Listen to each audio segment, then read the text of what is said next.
Welcome to Agora by Give Something Back to Berlin.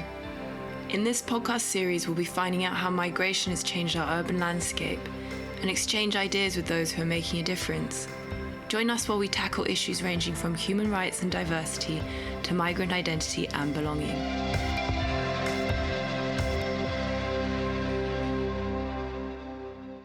Hello everyone, and welcome to Agora podcast. I'm Gaby D'Annunzio, your host, and I'm joined by Ben Osborn, who is the co-founder of the Open Music Lab, which is part of the Give Something Back to Berlin community. And funny enough, I am also the co-founder of the Open Music Lab, so I'm really excited to be chatting to Ben today. Let's start off by talking about you. You are a brilliant composer, songwriter, lyricist from the UK. So I was wondering, what brought you to Berlin and how being in Berlin has influenced your creative practice. Thank you, Gaby. That's very nice of you to say that I'm brilliant. You are. It's a good way to start an interview. So I was working mostly doing music for theatre in the UK for about 10 years or so. And came to Berlin, I came in 2016, and I think there was a feeling in the air already at that time in the UK that things were slightly closing off. I came just before the Brexit referendum, which obviously kind of polarized that and made that really clear as well, that there was this kind of movement in the UK to slightly close things off. So I think even before the referendum, there was that feeling a little bit. I had been working really hard, not getting paid very much, and not really exploring my own music. So Berlin was a place to do that. I also had been working as an activist in the UK. I'd been part of the Hope Not Hate anti-fascist campaign, and also worked for a trade union. But they were like separate parts of my life. There was music and activism. So when I got to Berlin, there was this feeling of like, oh, you can kind of, there's a different way of doing things somehow. There's a kind of idea of open communities where you can make your art in a activist context, or you can really have a bit of space to find out who you are as an artist, and that was really appealing. So really bringing your two fields together. Yeah. That ended up being the thing for me in Berlin, and that's a big part. That's really what that's what Open Music Lab came to represent for me personally as well. Yeah. Can you tell us a little bit about how the Open Music Lab came about and what the community culture is like? Yeah, so it came about. We're right now on the roof of Refugio, and it came about initially downstairs in the same building. So it's really great to be talking to you here. It was 2016, and I had just arrived in Berlin. I'd been here for a few months, and I wanted to find ways to give back to the community of newcomers to the city, because there were a lot of people arriving particularly from Syria and Iraq at that time, I think. I found out about Gizzie Back to Berlin, went on their website and saw there was an ad for musicians, come meet up, we're going to start a music school. So I came here and met Tom, who is still running the music school today.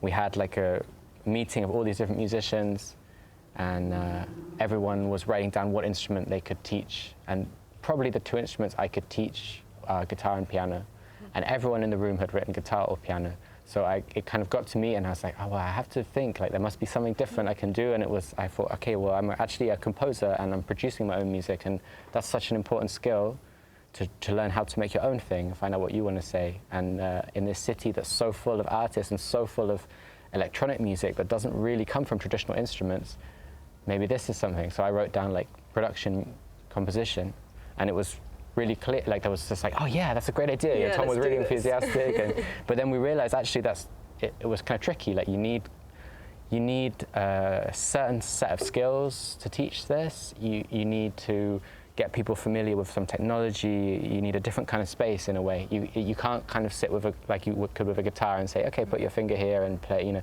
Slightly different skills. Yeah, slightly different skills you need to make that happen. So I met with Rachel Margetts, who is the producer Your Lovely Dead Moon, and with Chad Matheny, who's the producer Emperor X, both really brilliant artists, and we had the first kind of few workshops together in trying these ideas out initially in the Donau 115, this jazz bar. And at the same time, I guess you were making workshops as well. You were doing Music Unite, so that was a really cool thing, because I mean, you found us initially, but you'd had pretty much the same idea. Totally. And then so we our two kind of projects merged. What had been the Open Music Lab and Music Unite became this new Open Music Lab, and that's what it is today. I guess it's this, so this, and you said the second question was, or the second part of the question was the community. Yeah, what's the feel of the community? Yeah, I mean, what the Open Music Lab is it's a space where anyone can learn to create their own music. So, and it has a particular idea of welcoming people who, for various reasons, might not have felt welcome in other music settings or other music education settings. So particularly like people coming from a refugee background or coming from a community that's been marginalized in some way in Europe in general or in the music scene in particular. What that leads to is it's a really interesting kind of learning space, because people come and share their knowledge. Like some of them are just big music lovers who just want to share something they love, and some of them are people who are really very successful, impressive DJs, producers, musicians, people like Marianne Hobbs from BBC Radio 6 Music has done some workshops. Nathan McKay, Sarah Farina, all these people who I'm a big fan of, and it's amazing they want to come and do something. So but other people are just more people who are just coming from their love of it and want to share this thing. They're a nerd about this thing and they want to share it, and it's amazing. And it means there's a really it's a really non-hierarchical space. Everyone's just, you don't really know what you're going to get. People from all around the world are going to be there, people from all different levels, but you're going to be coming from a community feeling. It's not going to be listen to this brilliant teacher, oh, they're so amazing. It's more let's learn together, let's do this together. And that's, creating this sort of supportive, caring space where you can create music. Because exactly. Of course, music can often feel very exclusive and intimidating sometimes, and there's often high costs involved with that as well. Totally, so what is it that's important for students to be able to come and learn in this space which is supportive and free? Yeah, that's really, really key, that it's supportive and free. And by supportive, we mean not just the workshop, but everything else. We're trying to build, or I hope we are building, a lasting community. So there's people who have been coming to our workshops for a long time, but also we know what they're doing outside of that. We're in touch with them, and we're trying to help them find opportunities to perform, or give them a dedicated expert to listen to what they're making, so they can feel supported and get good feedback and get help taking things to the next level. But in terms of the free aspect, I mean, this is really key, because it can be, education can be really expensive. Also, software is really expensive. So we have wonderful donation from Ableton that they give us licenses to use, so we can teach using their software, which is really the kind of industry standard software for electronic music, and it's really fun to use as well. And we also try and teach people to to find their own way of doing things. We also show them free software they can use as well. So we try and get them to the point where they're empowered to just do everything themselves. They're not going to need anything other than the equipment they have, the skills they've learned, the community they have to listen, and their own ideas. Yeah, and I think we've both been lucky in the fact that we've seen some students come to the music school and really grow and shine and build their confidence with music. And I'm wondering if you could share any success stories from our community. It's such a nice question, because there are a lot of people from our community who we saw go from being quite uncertain about their music, or maybe never having finished a track, to now being really active. I I think particularly we have this one longer course, the 8-month course, where we help a group of learners with every aspect of creating their own music and also like developing themselves as an artist. And we're seeing like people who did that course last year, like the producers like Mink and Morfena, both brilliant producers who everyone should check out. Yeah. And they also are now like, they're making tracks all the time. They're doing like Mink is doing soundtrack to a podcast. They're doing like radio shows, and they've come back to mentor the next this year's learners. So this is like really amazing because you can see they've got the confidence to also share what they've learned. It's just like the dream of what we're doing, I think. And giving back, and it sort of completes the cycle. And I mean, that's just so wonderful that they can actually like contribute back to the music school. Yeah. And obviously the pandemic has changed the way that, you know, we can operate and do stuff at the Open Music Lab. So I'm wondering if you could share with us, you know, how you manage that and what lessons you've learned from running the music school through that. I think anyone involved in anything community related has had a really, you know, has faced some really big challenges over the last, how long has it been? I'm not even sure at this point. Year and a half, I think we're close. And now you know, touch wood, things are like starting to open again, and that's really exciting, but it has been really hard. But I think what was really brilliant is that we developed our online community. We found new ways to be in touch with people. Like we ran online sessions. We worked on like making our social media presence bigger and kind of using it to share lots of interesting ideas, like creative ideas and also activist projects. And we also use this time to release music. We've started our own label, so we released the first compilation from Open Music Lab. So this is actually, we found like lots of interesting things to do, and we've created a model for online workshops, like sometimes live stream, sometimes over video call.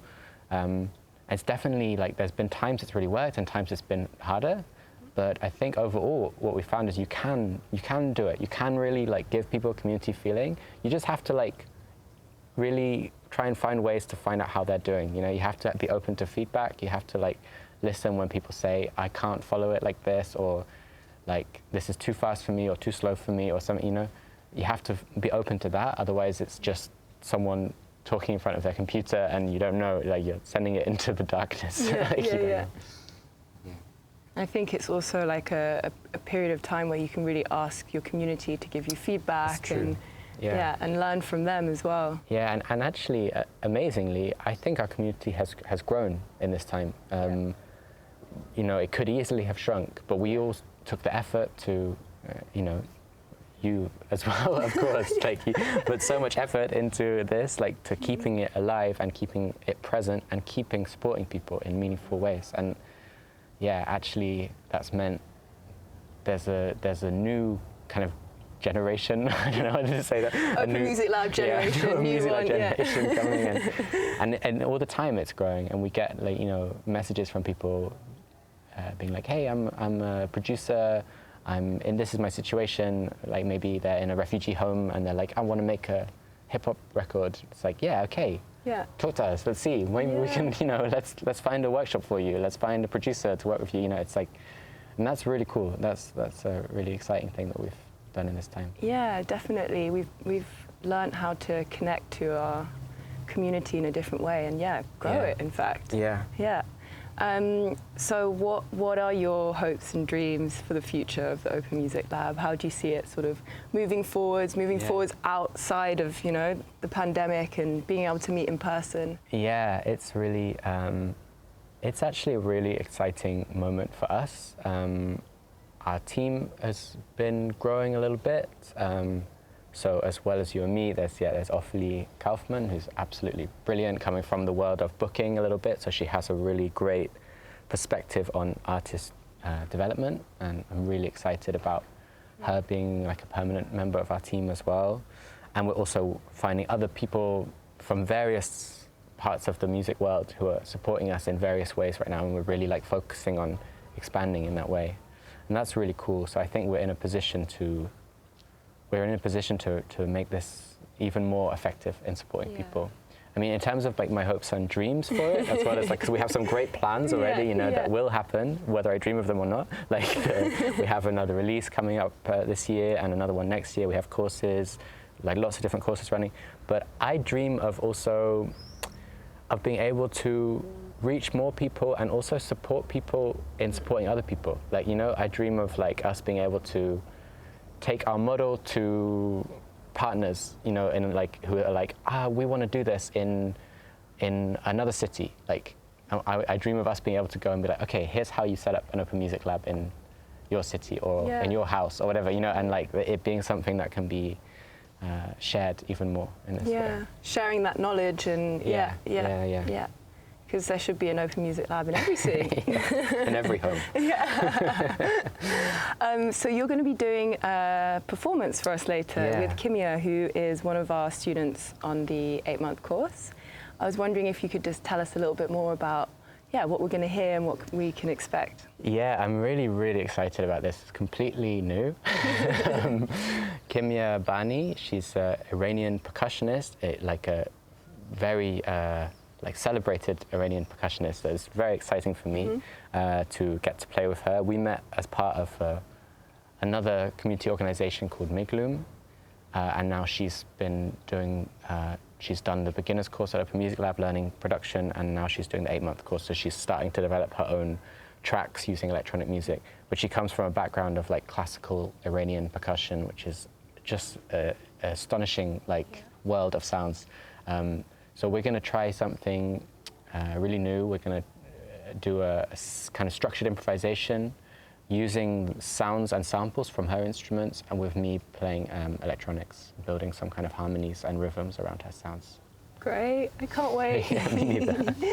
And finally, what does giving back mean to you, Ben? Yeah, it's a really great question, and I think anyone who's involved in this community gives something back to Berlin. Like, we must have those moments where we go, oh, I'm giving something back, but what am I giving back? Or what did I get in the first place that I can give it back? And, it's like almost a cliche in the Jewish community, but there's this phrase tikkun olam, which means like repairing the world, kind of means that, repairing the universe maybe. And I think it means like, you know, there's a better version of the world, and you don't have to like build that whole thing. You can just like fix a bit of it. You can add your bit of it, and other people are going to be doing this as well. You know, we're all going to be like, you're going to come together and you're going to build this better version of the world, which it kind of should have always been like, you know, it's an act of repairing as well as building. So that's how I see it. Yeah, it's really beautiful. Thank you so much. I really enjoyed chatting to you in this format. And thank you to our listeners. I really hope you join us next time. I'm here at Refugio with Kimia Bani, and we're going to play a new structured improvisation for you.